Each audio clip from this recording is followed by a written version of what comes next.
Good morning. This is Mary Soderberg. I would like to welcome you all to the first meeting of the Finance and Member Services Committee of the State Employees Retirement System. It is 8:36 a.m. on February 23rd, 2021. So welcome. Terry, do we need to do a roll call? Yes, we do. And I can go ahead and do that. Excuse me, Terry? Yes. Do we need to do the announcement about having the meetings recorded? Yes, and I believe that Dawn or Dan is going to do that. Okay, fine. Thank you. Chris, I believe you said right? Yes. I will go ahead and make the statement. So just for everyone's information, this meeting is being recorded. Keep that in mind as we progress through the committee meeting, but it is being recorded. Thank you. Thank you. Okay, and now on to roll call. Senator DeSanto.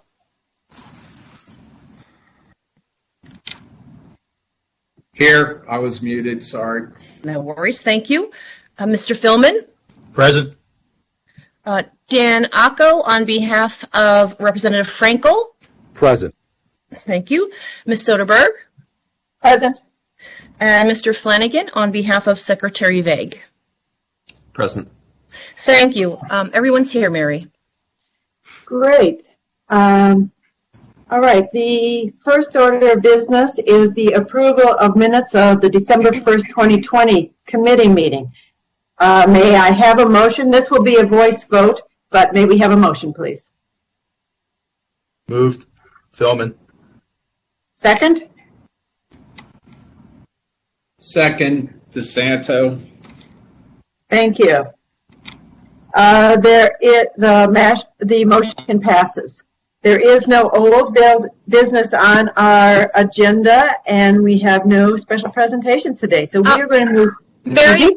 Mary, just want to back up one little second, Sure. And we'll go ahead and do the election of the new committee chair, since this is the first meeting of the new year. We'll go ahead and do that, and the approval of the minutes. I believe we had the first and the second, and then the actual vote of that. Okay. I thought that was under new business. My apologies. No worries. I'm looking at the slide actually that's up on the live stream. So, so nominations are now in order for the office of the Finance and Member Services Committee Chair. Are there any nominations? May I have nominations for Committee Chair, please? I nominate Mary Soderberg. Dave Philman. Thank you, Mr. Philman. Mary Soderberg is nominated for Committee Chair. Are there any other nominations? Any other nominations? Seeing none, we'll take the vote, and this doesn't need to be roll call. As many as are in favor of Mary Soderberg as Chair of the Finance and Member Services Committee, say aye. Aye. Aye. Opposed, nay. And the ayes have it. Congratulations, Mary. You are once again the chair of the Finance and Member Services Committee. Thank you very much for serving, and happy to have you. And you may continue on with the rest of the meeting. Well, I hope I do a little bit better job than I've done in the first 5 minutes. So, okay. All right. So, moving on to, so we've approved the minutes. So moving on to new business. I'm going to ask for a volunteer to be the assistant chair. Is anyone interested? Mary, this is Alan Flanagan. I'd be happy to serve as assistant chair on behalf of Secretary Begg. That is wonderful. Thank you so much. Normally, the assistant chair does not have to play too large of a role, except when maybe I'd take an RV trip to Colorado, and then you have to be ready to step in. So, I'd be happy to. Okay, thank you very much. So we have to do a voice vote on this one as well, Terry? It's more of a consent, Mary, but yes, if you just want to ask Yeah. for Does those who... Does everyone agree to Mr. Flanagan on behalf of Secretary Vague? Aye. Aye. Aye. Aye. The ayes have it, so thank you very much. Appreciate your stepping up. All right, Sarah, so for the committee, we've got quite a few items on the agenda, but I don't think any of them should be that lengthy. So let's review the committee work plan. It's something that we do every year just to plan out our efforts for the entire year. So Sarah? Okay, thank you, Mary. First, I would like to start by welcoming all the committee members and their designees. We have 2 new members this year, Secretary Vague and his designees, and Representative Frankel and his designees, and also, welcoming back Board Chairman Philman, Senator DeSanto, and Mary, who, I'm really happy that you've decided to be the chairman of the committee again. I'm really excited to be working with all of you again in 2021. Just because we have some new people, I just wanted to take the opportunity to introduce myself before I move forward. I'm Sarah Mccerty, the Chief Financial Officer in the Office of Financial Management. I've served in the capacity of Assistant CFO, Acting CFO, or CFO since March of 2019, but I've been at SERS for about 10 years. I'm here to provide you support on all finance-related matters and topics. If you ever have any questions, please don't hesitate to reach out to me, and I look forward to working with each and every one of you. My partner in serving this committee on the member and participant side is Joe Torta, and I'm going to quickly turn it over to him to introduce himself. Thanks, Sarah. My name is Joe Torta. Most of you know me. For those of you that don't, I've been with SERS almost 32 years in customer service, and I oversee all member and participant services here at the state retirement system. If you have any issues, if any of your coworkers, friends, neighbors, or constituents have issues, please reach out to me. I'll be happy to get you assistance, and I'm looking forward to working with all of you. Thank you, Sarah. And as you may or may not know, this committee has 2 legal counsel assigned to it, and they do a lot of work behind the scenes, and you don't really see a lot of presentations from them. But since this is the first meeting of the year, I do want to give them an opportunity to introduce themselves. So Jeff, if you can go first, and then Kathy.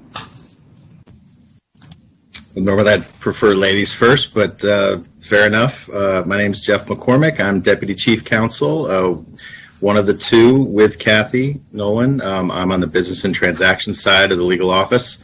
This is my 8th year with SERS. Good morning, everybody. It's good to be here. My name is Kathy Nolan. I am the Deputy Chief Counsel of Benefits Administration. I've been in that role for just about 4 years. I've worked closely under the training and teaching of Joe Marcucci since I started at SERS about 22 years ago. Time flies. I'm very happy to be here, and if I can be of assistance to anybody, please feel free to contact me anytime. Thank you. Thank you. And Jeff, I'll remember your approach for next time, but I took the alphabetical approach. So as everybody knows, this is the work plan that we have, and this lists out all the meetings through the year and the important topics that we plan on, touching on in each one of those meetings. These are the normal topics.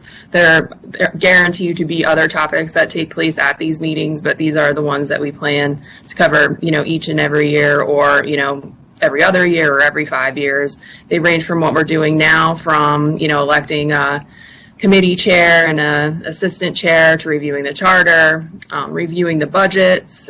We have our actuaries come in April. We approve the employer contribution rates. We look at the assumed rate of return. We will be looking at approving the defined contribution per participant charge that we charge our employers. We'll review a 5-year experience study, which we just did last year, so we don't have to worry about for a little while. We'll look at stress testing, and then Joe will present some member and participant enrollment and demographic information. So is there any questions on the work plan? Thanks. Go ahead. Thank you, Sarah. I just want to note to the members that this lays out a schedule. So we will be having a Finance and Member Services Committee meeting every prior to every board meeting.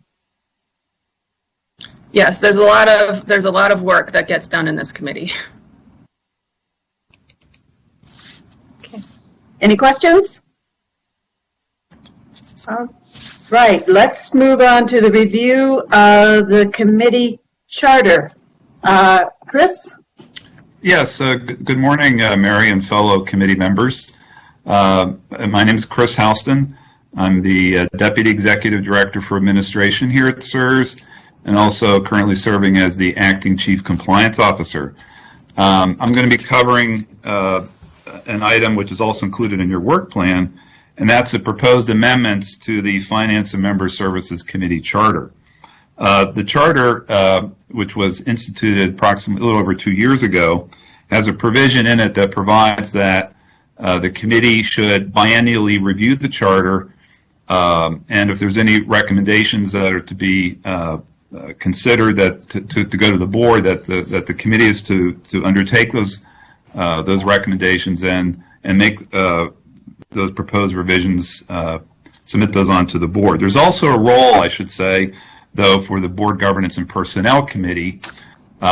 It's tasked with not only reviewing its own charter biennially, but also to review any proposed changes that the other committees would be making to their own charters.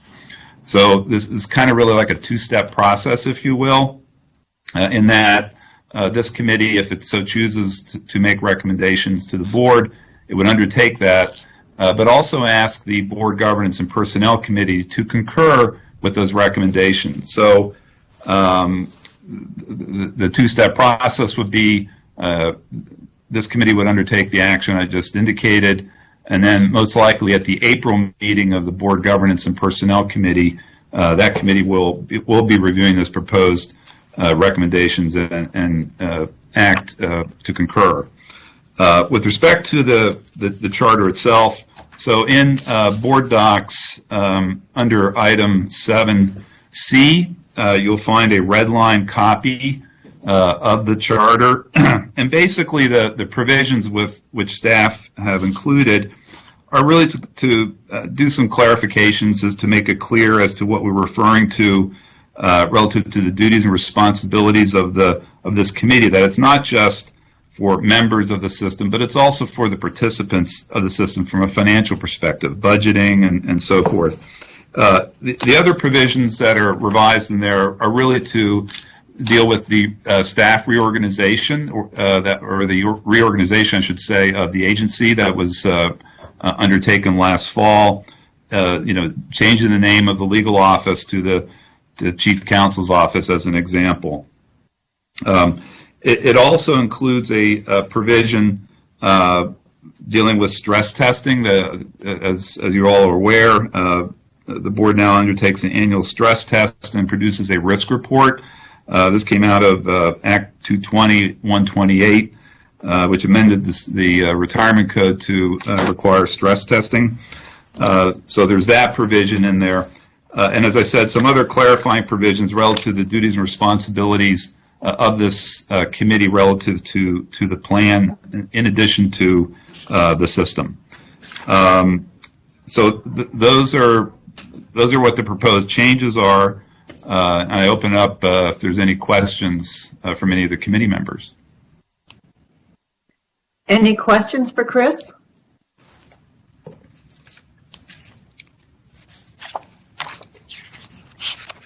Hearing none, a motion is required for the revisions on the committee charter. May I have a motion, please? There's a specific language there, Mary. I'm sorry. Yeah. I'm sorry. Mary, did you see the motion document that's out there? There's Yes, one under the agenda, and then there's one under each agenda topic. Right in front of me. Okay. Okay, review of the committee charter. A motion is in order for the Finance and Member Services Committee to recommend, 1, to the State Employees Retirement Board that it approve the amendments to the Finance and Member Services Committee charter as set forth in the attached after receiving input from the Board Governance and Personnel Committee, and two, to the Board Governance and Personnel Committee that it concurs with this committee's recommendation and so inform the State Employees Retirement Board. May I have a motion, please? So moved, Philman. Thank you. Second, Allen. Excellent. Thank you very much. May we have a roll call vote, Sarah? Sure. Senator DeSanto, Aye. Chairman Philman, Aye. Representative Frankel, are you on the call yet? Dan Anko for Representative Frankel, aye. Okay, thank you. This is still open. Ms. Chair Soderberg Yes. Immediately resign. and Mr. Flanagan for Secretary Yes. Begg. Yes. Okay. Thank you. The motion passes unanimously. Thank you very much. Okay. Sarah, you are up on the mid-year budget update. Okay, thank you. Just going to give a second for the presentation to pop up. Okay. All right. Does everybody see it? Yes. Okay. As everybody knows, there were 3 primary budgets submitted to the Governor's Budget Office for fiscal year 2020-2021, which is the current year that we're operating under. There was administrative, investment, and defined contribution plan budget. In the following slides, I'm just going to present some spending updates from halfway through the fiscal year, which was December 31st, 2020. If you could go to the next slide. The administrative budget is the cost to administer, serves. Sarah, we're still on the first slide. Okay. Do you see the administrative budget slide? No. Yet? Okay. Yeah. Okay, so we can scroll down ourselves. Is that what? Okay, got it. So everyone, we can scroll down. On the lives, on the Teams meeting that's being live streamed, it is on the administrative budget slide. Okay. So on the administrative budget, these are costs to administer CSRS defined benefit pension plan. The funds are appropriated annually by the General Assembly, and the amounts are paid from the corpus of our fund. As you can see, the total request was $30,696,000. Actual spending and commitments as of December 31st was approximately $15 million, and that means we would expect to finish the rest of the year under budget. So, without any further explanation, I think we're in pretty good shape on this fund. If you move to the next slide, this would be the investment budget. So I'll wait to see if I see that pop up on my screen.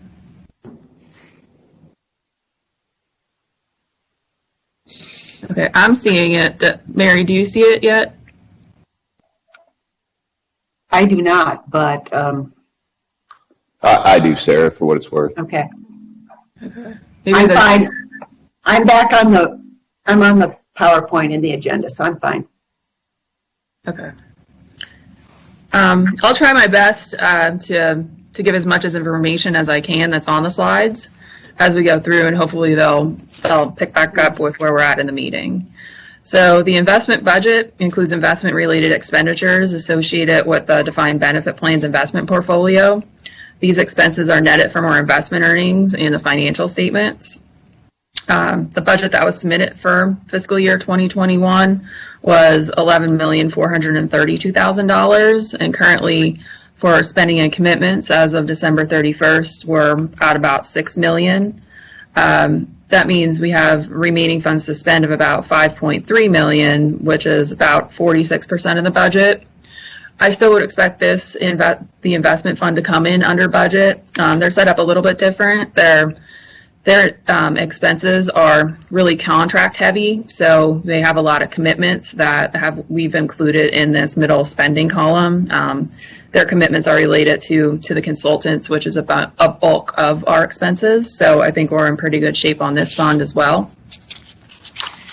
And then the last fund that I want to cover is the state employees defined contribution plan budget. This is the cost for administering the defined contribution plan that opened for enrollment in January 1st, 2019. The fees, costs, and expenses associated with running this plan were paid by the Commonwealth until fiscal year 2021. And then at that time, the fiscal code gave CSRS board the authority to charge employers a per participant assessment. That assessment was approved at the July Finance and Member Services Committee, and our finance group worked to invoice all of these employers and get those charges in. The budget used to produce that was for $4,557,000, and right now spending and commitments is about $2 million. So we're really projecting to come in under budget. So I think that looks good as well. And one other thing I want to bring up is the passage of Act 2020-94, which was something that we wanted for this plan. This allows us to retain any unvested employer contributions that we have and use them to cover some of the administrative expenses of the plan. So that's all I have for the mid-year budget update. Does anybody have a question? I do see a hand. Let me see here. Mr. Jordan? Yeah, thanks, Sarah. I was just wondering, on the investment budget and on the DC plan budget, the halfway through the fiscal year, there's still 60+% of the personnel budget unspent. Is that because we're carrying some vacant positions there, or is there some sort of a reimbursement that we get there from some of the investment stuff? So there are vacant positions, and that's what drives the personnel expense. I would say for the investment fund, I'm not sure what exactly the numbers are right now, but that's always a moving target. And when we make the budget, we make the best guess of what the complement is. And then we move throughout I'm giving a pretty good presentation in the next couple agenda items that will show you how vacancies impact part of the organization. So yeah, it really is a moving target. It's hard to predict because there's constantly turnover and people filling the vacancies. But for the defined contribution plan, we have, I think, about 13 people paid out of that fund that work on that fund, but not full-time. So we allocate whatever time they're not spending on that fund out of the fund into either the investment fund or admin fund. But we also have, subject matter experts that are being paid from the admin fund or the investment fund, also spending time in the defined contribution plan fund. So we allocate a portion of their salary into the defined contribution plan. Okay. So in the end of the year, I think we should be coming out pretty close to what we're budgeting for, except for the fact that we can't predict employee turnover or hiring. Okay, thanks, Sarah. Appreciate it. Thank you, Mary. Thank you. Any other questions? All right. Thank you, Sarah. Having worked in budgeting for many years, that's a nice presentation to receive that we look like we're in pretty good shape for the remainder of the year. So thank you very much. All right, Sarah, the next item is yours as well. The potential funding agreement with a CSRS employer, which in this case is the Pennsylvania State System of Higher Education. So, Sarah? Okay, thank you. Can you flip to the next slide? So in this presentation, I'm just going to take you through a background of Act 2019-105, which allows this type of agreement to occur. And I'm just going to give you a recap of the cost agreement that CSRS entered into with PASHE a couple months ago. Then I'll give you a brief overview of the PASHE funding agreement. All this information can be found on board docs and agenda item 7E. The full funding draft agreement is also on there as well. Then we'll talk about next steps and then potential board motion. So if you can go to the next slide. And if at any point, if the slides aren't moving and I'm talking and you want me to stop and give a better explanation, please, jump in, raise your hand. I'll try to keep an eye on that. For Act 2019-105, this was signed into law in November 27th, 2019. It allows for eligible employers to enter into an agreement with the CSRS board to make a one-time lump sum payment of all or part of their portion of the present value of the future accrued liability contributions to the defined benefit plan. They can make a one-time lump sum payment that's not less than 75% and not more than 100% of their portion of the unfunded actuarial liability, and all this information is determined by our actuary. CSRS actuary determines a schedule of dollar-denominated annual credits. We refer to these as set-offs, and these are applied against future contributions to that employer based on the prepayment amount. Once the eligible employer makes the lump sum payment, it's important to note that it can't be refunded or repaid except as the credit against their unfunded liability and normal cost contributions to the defined benefit plan. The credit amount will be recognized on a monthly, biweekly, or other basis depending on how that eligible employer is paying their payroll. You can go to the next slide. It's important to note that the employer will continue to be responsible for additional contributions related to the normal cost. And Act 2017 savings plowback contributions, benefit completion plan contributions, and then any remaining allocated share of their UAL that they do not pre-fund, plus any future changes to the UAL due to gains, losses related to investment experience, demographic experience, actuarial assumptions or methods, or other recognized liabilities. So any of the normal actuarial activity that we go through each year. The board may not be involved in the issuance, service, or administration of any bonds or financial instruments or any obligations of the eligible employer. The board will assess reasonable administrative charges to the eligible employer for costs incurred in connection with the agreement. Amounts and details will be contained in a cost agreement. Payments must be made by May 1st for the set-offs to begin in the next Commonwealth fiscal year.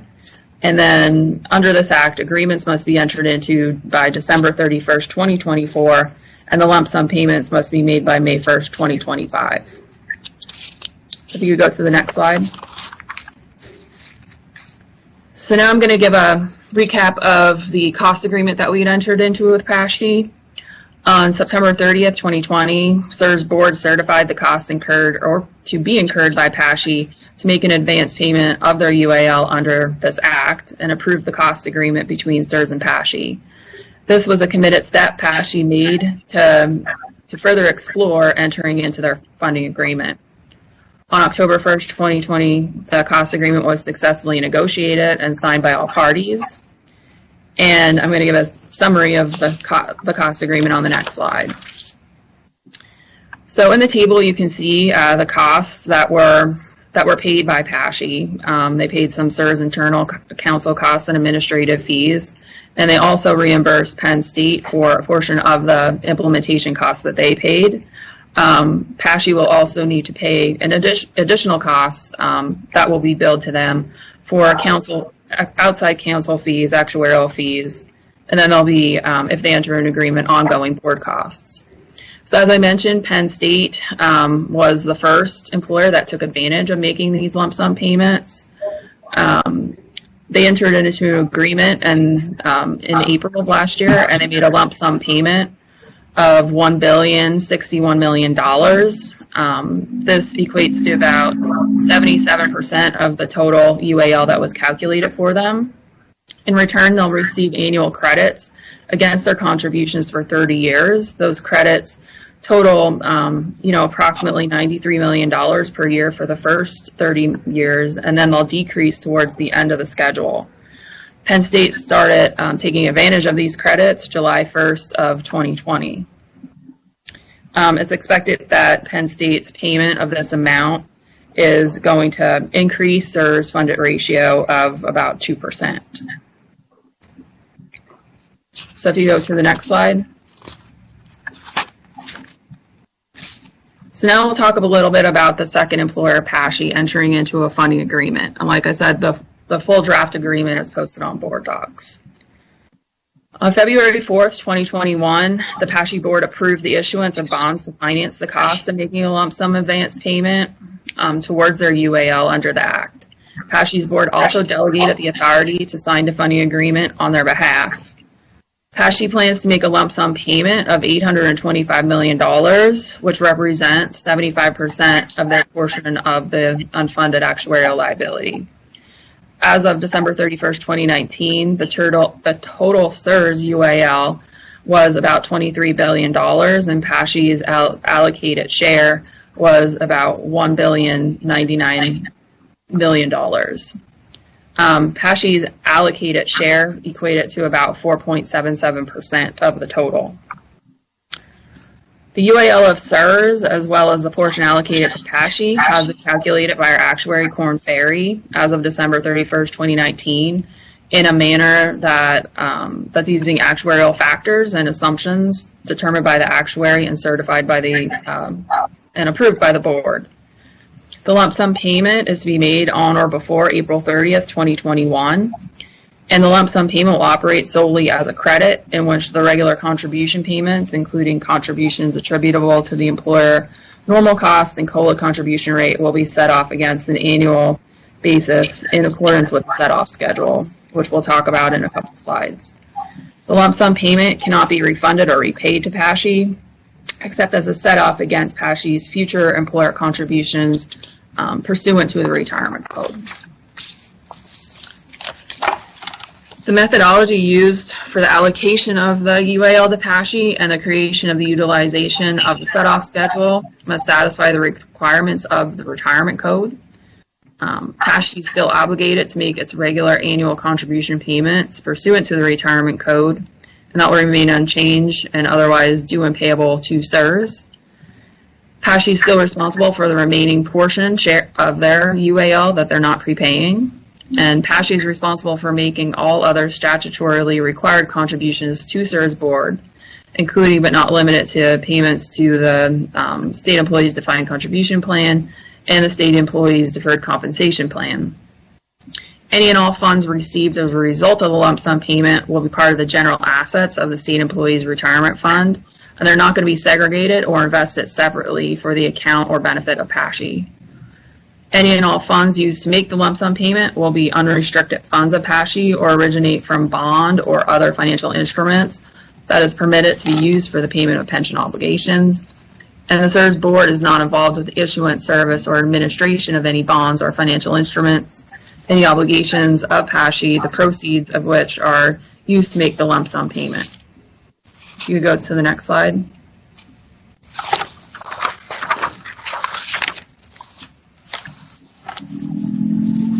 PASHI at their sole cost and expense is to provide CSRS board an opinion of counsel stating that their bond is lawfully permitted to be used to make the payment of the pension obligation. It will not jeopardize the tax qualified status of CSRS pursuant to the Internal Revenue Code.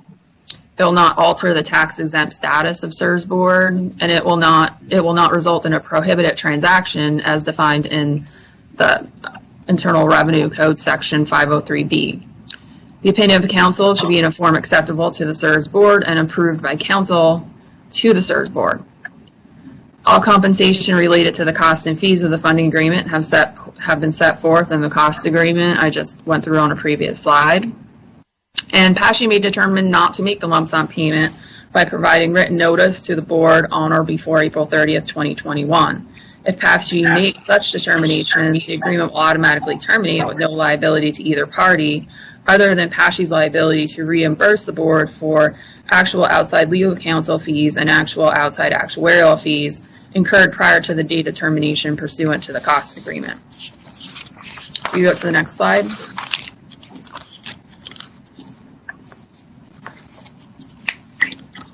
An annual set-off or An annual set-off credit on a fiscal year basis beginning July 1st has been established to be used against the payment of future contributions in an amount and for a time period set forth in the Exhibit A of the set-off schedule.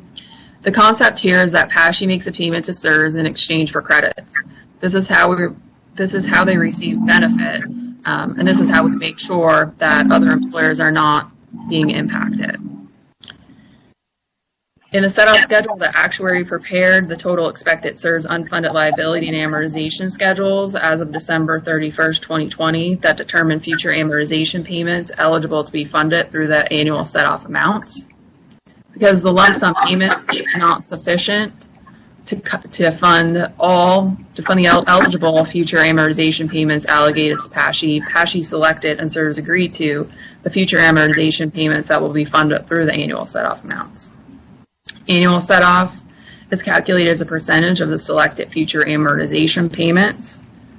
The percentage is equal to the ratio of the value of the lump sum payment compared to the value of the selected future amortization payments. All future payments that are not covered by the annual set-off amounts, as well as any allocated payments related to future changes in the unfunded liability, will be funded by future contributions from the employer. Set-off schedule is based on CSRS amortization schedule and interest rate assumption of 7%, compounded annually, in effect as of December 31st, 2020 evaluation, and in accordance with the retirement code. The schedule will not be adjusted for changes in future actuarial cost methodologies, except as enacted into law and provided in the retirement code. Annual set-offs set forth in the schedule are for a period of 30 years, beginning July 1st, 2021. And the annual set-off will be apportioned to the applicable payroll cycle to coincide with the employer's regular annual contribution payments to CSRS. So look to the next slide. This is just a summary of what's included in the annual set-off schedule. This shows that PASHE is getting annual set-offs of about $80 million at the beginning of the 30-year period, and then they decrease closer to 2031, and they're about $69 million for a while. Then they go down to $52 million, and then they trail towards the end of the 30-year agreement. And this, obviously, this set-off schedule is based on an $825 million prepayment. It's important to know that nothing's perfect. You can't plan out for 30 years. Like I said before, for CSRS, it's hard to predict payroll. It's hard to predict vacancies. So what we allow is that, at the end of this 30-year period, if PASHE didn't use all of their credits in any given year, they will roll forward. But at the end of the agreement, if there's any left, we'll extend the agreement to make sure that they get the full benefit of using all of their credits. If you could go to the next slide. So in addition to annual credits, we'll also determine how we'll allocate these to their pay. PASHE currently pays on a biweekly basis. So once again, as we know, nothing's perfect and nothing can be planned out. What we'll do is take the annual set-off and divide it by 24 periods to determine what credit they'll use each biweekly pay period. And then CSRS will work with PASHE on those last two pay periods of the year, because there's 26 biweekly pay periods, and we'll determine, what credit is left for those last two pay periods for them to use, with the ultimate goal of them using their full annual set-off credit in that given year. So you can go to the next slide. So I know there's a lot of technical jargon that I just went through, and I'm hoping this slide will help sort of just give a high-level example of how this works in the real world, what we're doing with Penn State right now. As you can see, there's a set-off allocation per pay period on the top line here. This is in line with what PASHE will be getting. It's about $3.3 million. PASHE, they'll send us all of their transaction data, their payroll transaction data, for all of their people, what their salaries are, based on their membership classes, what their employer contributions are. So we're going to, take an expected annual covered compensation of $312 million. We'll determine what that is for a pay period, which is about $12 million. We'll use a hypothetical contribution rate, flat contribution rate of 30% to determine what contribution requirement would be for PASHE on a normal pay period, which would be $3.6 million. So absent a funding agreement, PASHE would be sending us cash or funding of $3.6 million. But if PASHE enters into this funding agreement and makes an $825 million lump sum payment, after they submit all those transactions and data to CSRS, what they'll be able to do is make an adjustment to that total transaction amount to reduce it by the $3.3 million credit, and then only send us cash or funding for the remainder of $269,185. So once again, this is not an exact example. This is, they're simplified, and they're not, they don't resemble any projections that we have. So moving on to next steps. Before I get into the next steps, though, I just wanted to touch base on, how these agreements are mutually beneficial for both the employer and CSRS. The employer, they'll receive budgetary savings that they can direct towards other initiatives and priorities. For CSRS, we get a cash infusion that we can use to add to the balance of our fund. We can invest it according to our investment policy statement, and we can increase the health and funded ratio of the plan. It's expected that if PASHE would make this $825 million prepayment, that the funded ratio of our plan could go up 1.5%. So the next steps that we anticipate would be, February 24th here, that the CSRS board would approve the funding agreement and accept the $825 million lump sum payment, certify the annual set-offs and the set-off schedule for fiscal year 21-22. And then on April 30th, we would anticipate that CSRS would receive the lump sum payment for a portion of PASHE's funded actuarial liability. And then starting on January 1st, 2021, PASHE would then be able to receive their credits per the set-off schedule. So I want to open it up for any questions before I recommend that we move forward with a motion.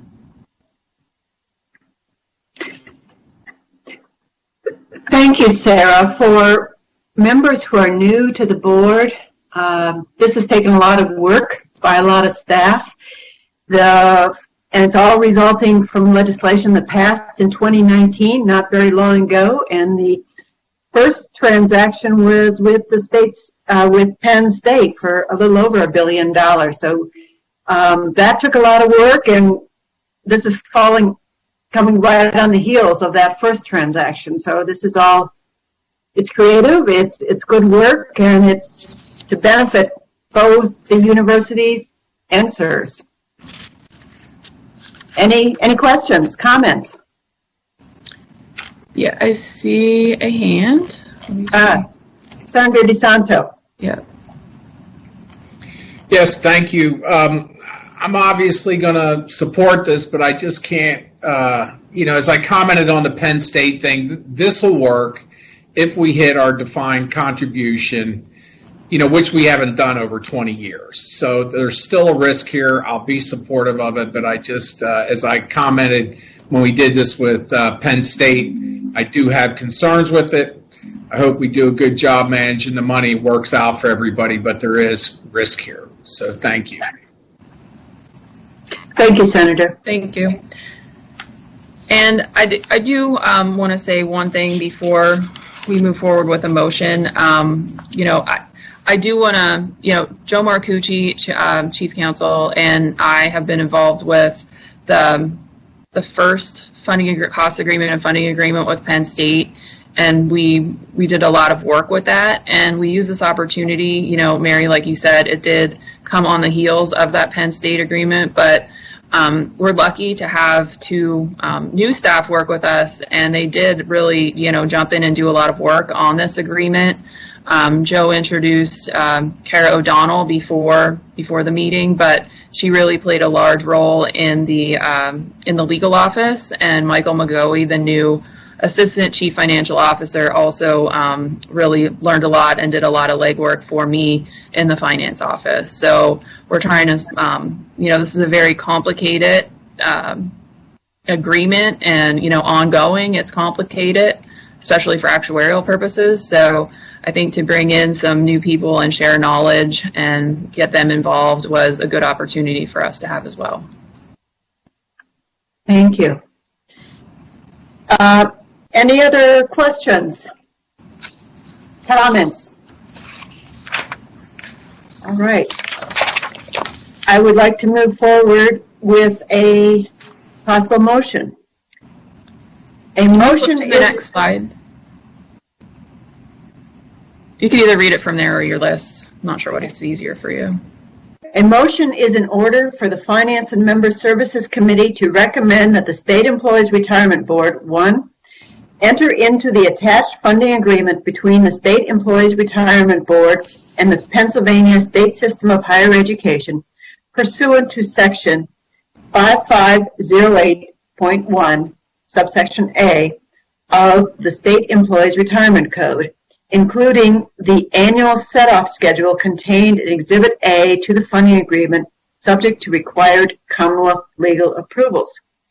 2, accept the Pennsylvania State System of Higher Education's lump sum payment in the amount of $825 million to be applied toward its unfunded actuarial accrued liability pursuant to the funding agreement, provided that the payment is received by April 30th, 2021, and that the opinion of counsel required in paragraph 6B of the funding agreement has been provided to the board in a form acceptable to the board and to board counsel.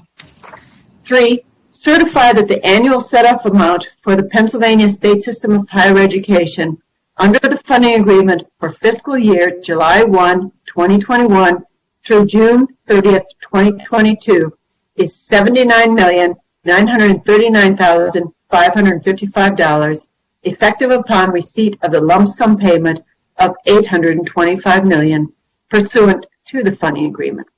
4, certify that the fiscal year beginning July 1, 2021 for the first 24 payments of the biweekly payroll cycle, the annual set-off credit to the Pennsylvania State System of Higher Education shall be $3,330,850, subject to any modification as provided for in the funding agreement. And 5, delegate to the Secretary of the Board and administrative staff of the State Employees Retirement Board to 1, determine annually the amount of annual set-off credit allocated to each pay period under each payroll cycle to the Pennsylvania State System of Higher Education for fiscal years beginning on or after July 1, 2022, and 2, annually certify those credits to the Pennsylvania State System of Higher Education.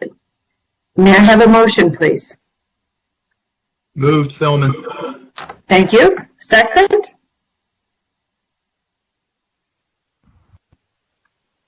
Dan Alco for Representative Frankel. Thank you, Dan. Sarah, will you do a roll call, please?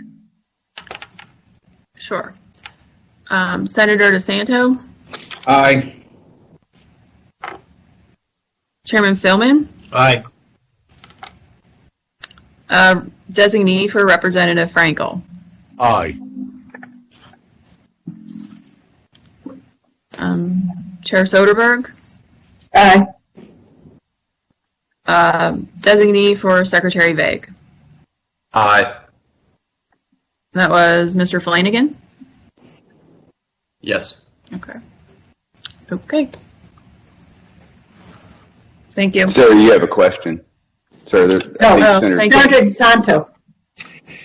Yes, just a suggestion, maybe in the Senate, we've been, when voting in committees on Zoom, just ask for negative votes to make it go easier. I don't know if Joe or Terry would go nuts over that suggestion, but it may just make things easier to manage, so I offer that.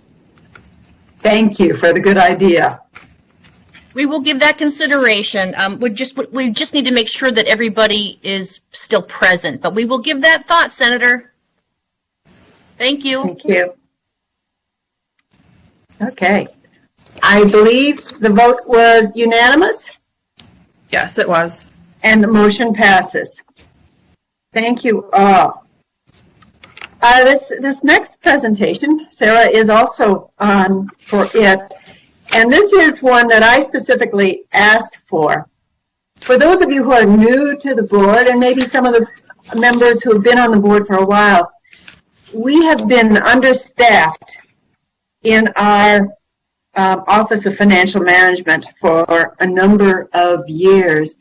And we've been working very hard to turn that around. And this year in particular this past year in particular has been challenging because not only have we been bringing on new staff, Sarah became the director just last summer for the office.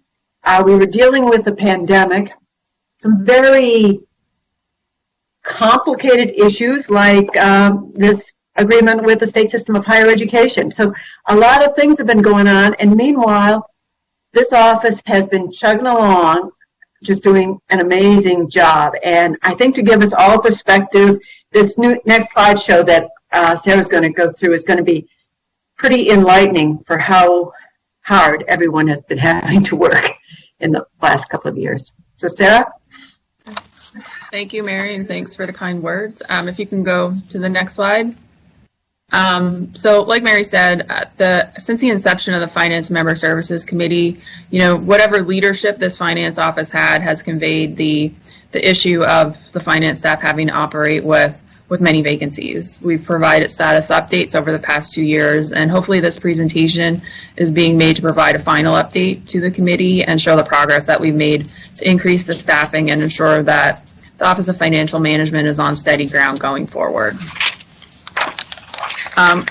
When we talk about leadership, when we talk about vacancies, they all have their own impact, but the most impactful are turnover at the leadership position. And as you can see, over the past 2 years, we've had to navigate our way through a few of those changes, but overall, I'm confident that we're settling in and we're ready to move forward. In March and April of 2019, we had, a long tenured CFO and a long tenured assistant CFO leave their positions, within a couple weeks of one another. As Mary said, I was hired as the CFO, and I was hired as the assistant CFO, and I acted as a CFO for a little while. We brought in a CFO. We worked together to make improvements in the office. We worked on these vacancies. That position was vacant. Then I became the CFO in the summer of this year, and then I recently hired an assistant CFO under me. So if you can go to the next slide.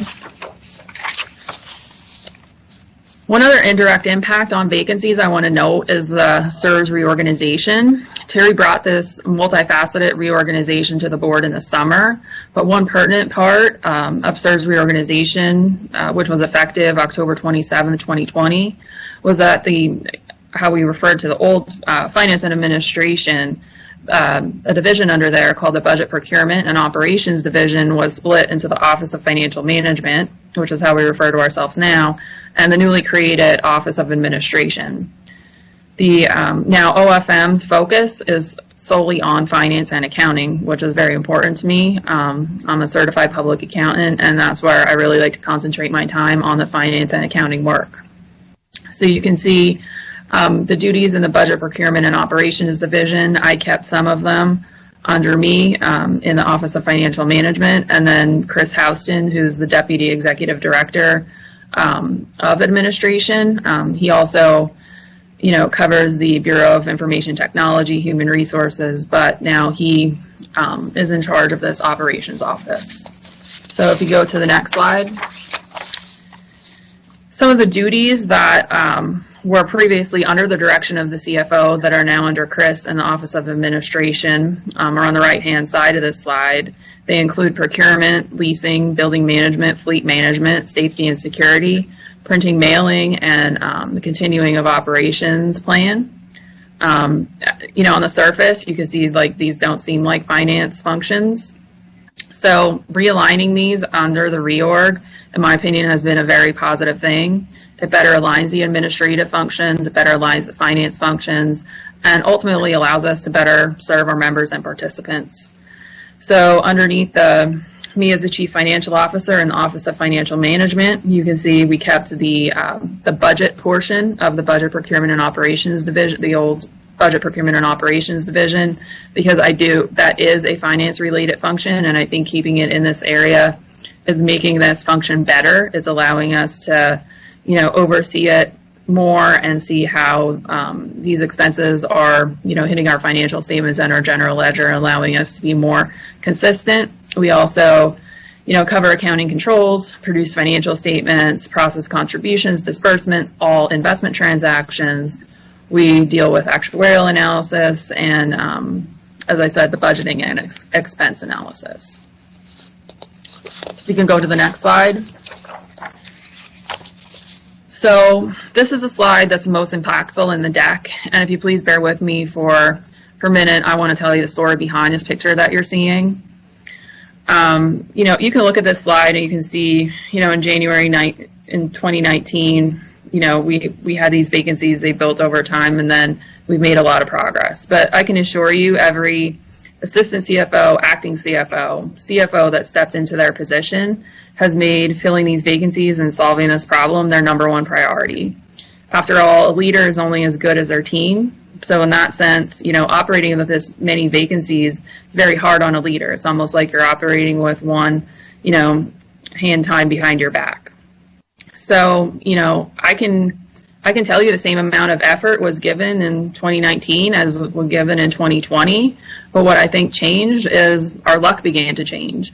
For every person that rejected an offer in 2019, used it as leverage to get more pay at their current job, or just it didn't work out in 2019, the opposite seemed to occur in 2020.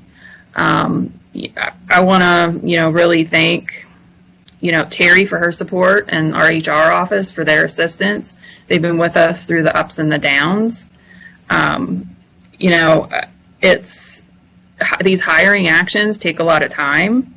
I think for every, vacancy and job posting and interviewing and bringing somebody in, I'd estimate it between, 20 and 25 hours. So it's a very hard commitment. And I think, the overall story here is, at our high, we were operating with about, 12 vacancies. At the end of the year, we ended with 2, which is a lot of progress during 2020. And I think ultimately, there's a Chinese proverb that says, fall down 7 times, get down 8. I was sort of trying to find one within the range like fall down 24 times, get up 25, but I couldn't really find one. But overall, I think, we've been through some tough times. I think we've dug ourselves out of this hole, and I think, we're in a good position going forward. So if you go to the next slide. Oh, one thing on this slide I want to note is because of the reorg, we had 30 positions before the reorg. I'm moving some of the procurement and operation functions out of the finance office. So in total, we have 24 positions now in the Office of Financial Management. So you could go to the next slide. So here's our current org chart. And you can see we're divided into 2 main divisions, general accounting and defined contribution plan division, which basically, does all the accounting and financial reporting for our 3 plans, including the investment accounting for the defined contribution and deferred comp plan. And then just because there's a very large lift for the investment accounting for our defined benefit plan. They're basically the right hand to the investment office's left hand for carrying out their mission. We have a whole division dedicated to that. We also have a couple of people that aren't assigned to a division. You can see everybody here that has a star next to them started their career at SERS during 2020. So there's 11 people that started during 2020 out of the 22 positions that were filled at the end of the year. So half of the team is new. We did make a little bit of progress since this was published. We filled the accountant 2 position, which is at the top in the beige on this org chart.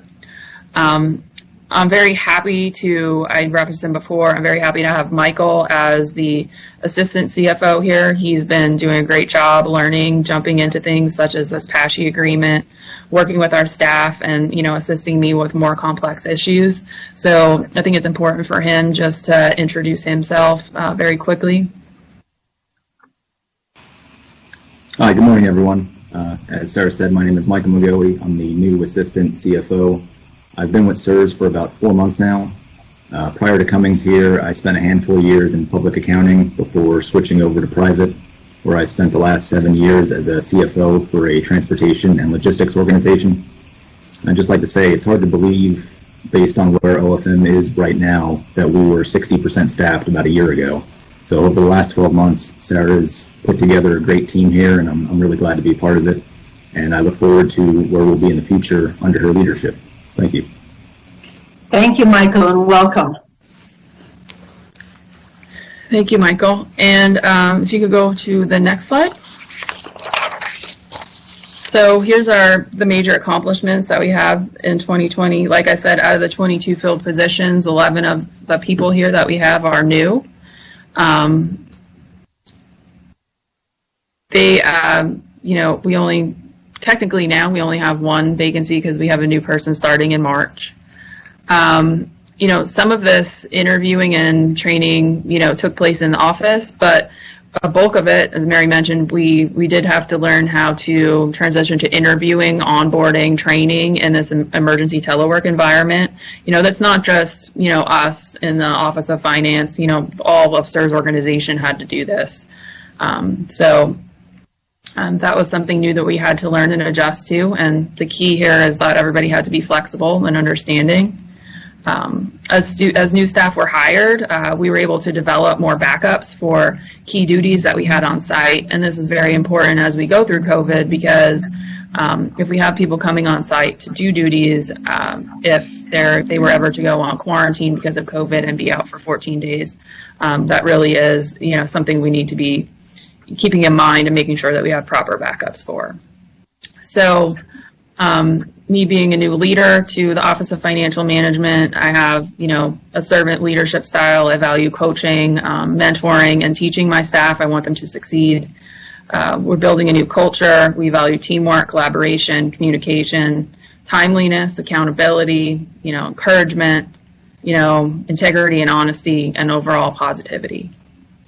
So if we go to this last slide, planning going forward, we want to continue to fill the remaining vacancy. We want to continue to onboard, train, and transition staff hired in 2020, and then any new staff that we hire. But bringing in this staff's not a silver bullet. A lot of work needs to be done. Although the work has been done to bring in this staff, and we've dug ourselves out of this hole of having vacancies. We've attracted these people and we've attracted this talent, but now what we need to do is make sure that we're developing them and retaining them. So what Michael and I are going to do is we're going to step back and evaluate what we've learned and what worked, what we can improve, and see where we can leverage the experience and make sure it makes a lasting impact going forward. So before ending, I just would be remiss if I didn't, acknowledge my team, those that have been here and endured the short staffing. They've chipped in, they've picked up additional work, they've worked overtime. The new team members for starting their career here and being flexible and dedicated and starting a job in this telework environment. And then everyone on the team for being, accepting and working together to move the Office of Finance and Management in the right direction. I couldn't be happier with the progress that we made, and it's really a testament to the entire team, and I'm really excited to see where we can go in the next couple years. So does anybody have any questions? Senator DeSanto. Thank you. Great job, Sarah. You've done a good job since coming on board here, and I was happy to see that you brought those tasks listed under your operational office into finance, because I believe they belong there. They're key things that can often be overlooked. Two questions I had was, when you said we were at 30 employees, we're going to be at 24 now. Those other 6 positions, did they go elsewhere into the SERS hierarchy, or were you able to, just through efficiency, not need those filled? No, and I mean, this is a sort of hard thing to convey. So if you can go back to slide 5. So before this rework happened, we were known as the Office of Finance and Administration. And the administration piece of that was because we had a division called Budget, Procurement, and Operations. And that would account for about the 6 positions.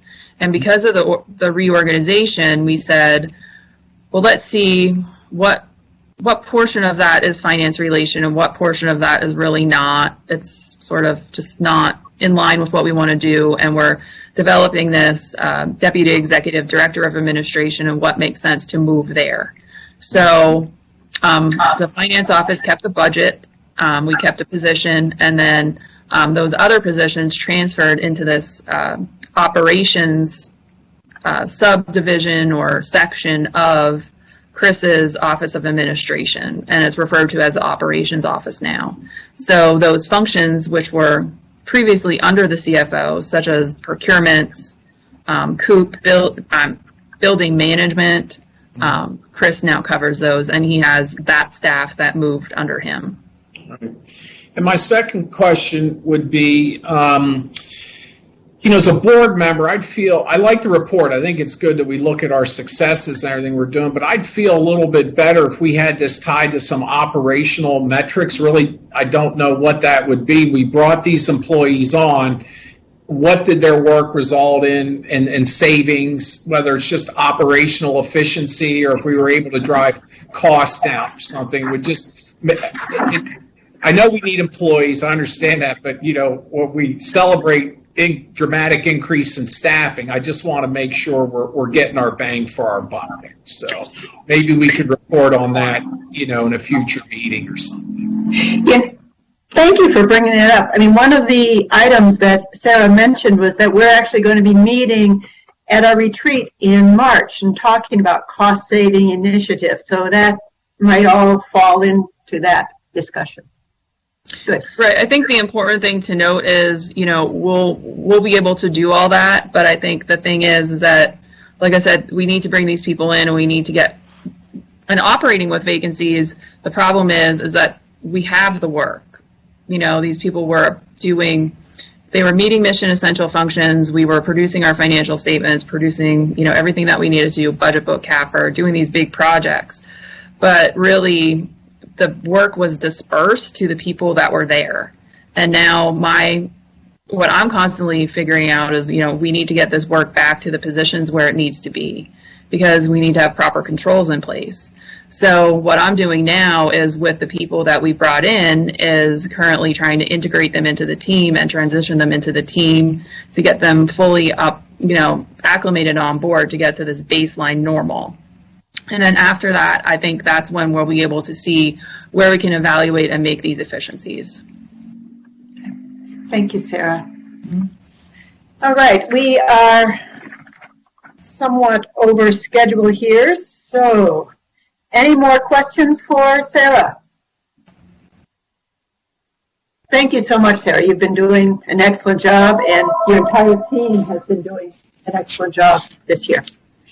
The final item on our agenda,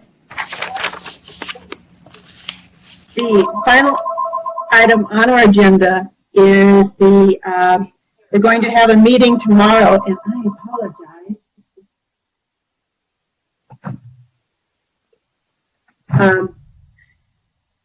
An educational meeting on fees and expenses for our deferred compensation plans.